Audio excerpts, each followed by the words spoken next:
I want to tell you the #1 best meal to clear out your arteries. I spent a lot of time talking about what not to eat. Today, we're going to talk about what to eat. This is going to be quite surprising for most of you because it's not going to follow the traditional American Heart Association idea of what you should be eating. To figure out what to eat, we have to really look at the layer of tissue that's exposed to the blood going through the arteries, and that's called the endothelial layer. It controls your blood pressure, both high and low. It also acts as a filter, especially as the blood vessels go through the kidney, because that's what the kidney is. It's a filter. It also does other things like preventing clots. It has an immune component. One other very unique thing about it is that the fuel that it prefers is actually glucose. Realize you don't have to consume glucose to feed it. Your body can very easily make glucose. Because it uses glucose as the primary fuel, that means it also needs insulin to hold this glucose in, which means that inside of the artery is very susceptible to problems with insulin. The majority of the population has this insulin resistance problem. Why is that so important to know?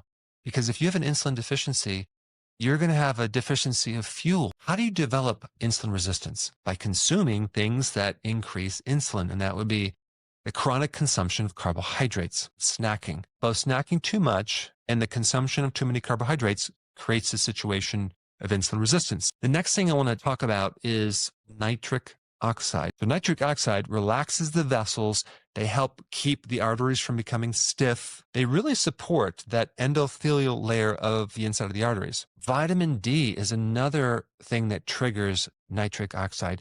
Vitamin D is so powerful and potent at helping support that endothelial layer. This is why so many people that are low in vitamin D have a problem with high blood pressure. Why? Because vitamin D3 supports nitric oxide. But there's a couple other things that trigger nitric oxide. One is arginine. This is why a lot of people are taking it as a supplement to help lower your blood pressure. Another interesting thing about nitric oxide is testosterone increases nitric oxide. Unfortunately, nowadays, the big reason why people have low testosterone is all the plastics in the environment, because that plastic can directly shut down your testosterone. Another thing that's really important in increasing nitric oxide is magnesium. Magnesium tends to relax muscle spasms, tends to reduce cortisol. And think about what cortisol does. It increases stress. What's going to happen to your blood pressure?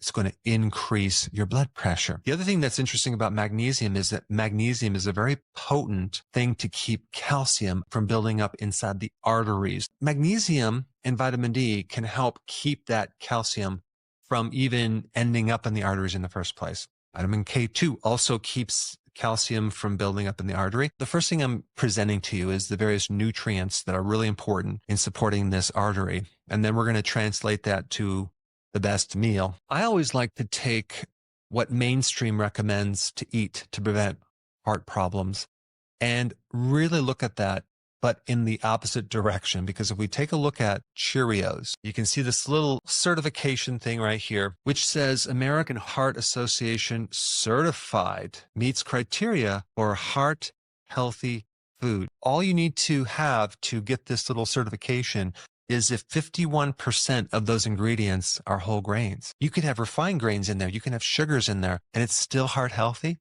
I don't think so. I also need to show you another heart healthy thing that's recommended, seed oils. That's what they recommend. If we look at the mainstream recommendation, they basically recommend whole grains, unsaturated seed oils for the heart. Both of those items will start to raise insulin. We're also told to avoid saturated fat. Things with saturated fat have cholesterol, and that could damage the heart and clog our arteries. This is why people say you need to avoid red meat, but they're not against coconut oil. 1 teaspoon of coconut oil has more cholesterol than 7 ounces of a steak.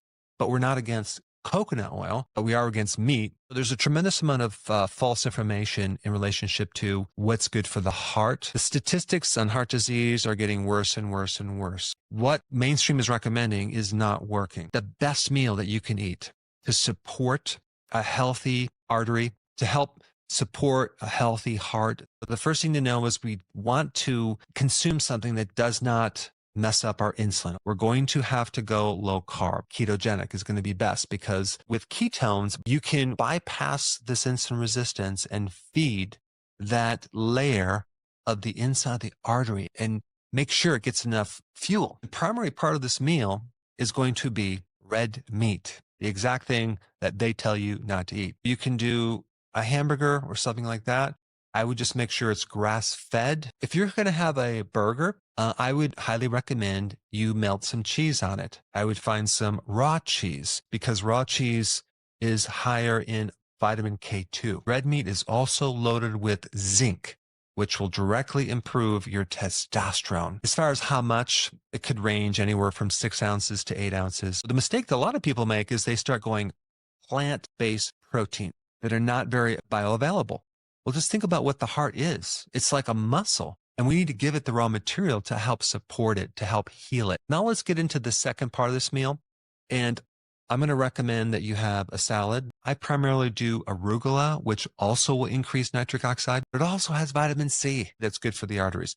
It also has some vitamin E. The other thing that can help you is pumpkin seeds. Pumpkin seeds have high magnesium, high zinc, and selenium. Pumpkin seeds can increase nitric oxide. Maybe just take a handful of pumpkin seeds with your meal. The last thing I want to bring up is vitamin D. To support a healthy heart, there's nothing more powerful than the vitamin D3. It's virtually impossible to get your vitamin D from food unless you're an Eskimo and you're eating all this seal fat, which you're probably not. So you're going to have to get it from the sun. When you're getting the sun, get a lot of it, just don't get burnt. In the winter, you can't get it from the sun, so you're going to have to take it as a supplement. As a maintenance dosage, you need at least 10,000 IUs every single day. That will greatly help your heart and many other things. Thanks for watching, and I will see you in the next video. Hey, before you leave, I just wanted to give you a little quick history on some of the books that I wrote. This was one of the first books. It's called Dr. Berg Body Shapes. It was my attempt at writing about body types. What was very interesting about this book is I actually did all the images myself. Don't ask me why. They look actually not quite as professional as some of the images that I have in the new book. But anyway, this is my first attempt right here called Dr. Berg's Body Shape Diets. And then I wrote a book more extensive called The 7 Principles of Fat Burning. I don't even have a copy anymore, actually, because it's outdated. The next book, I put about 1,000 hours into this one right here called The New Body Type Guide. Major updates on the body types.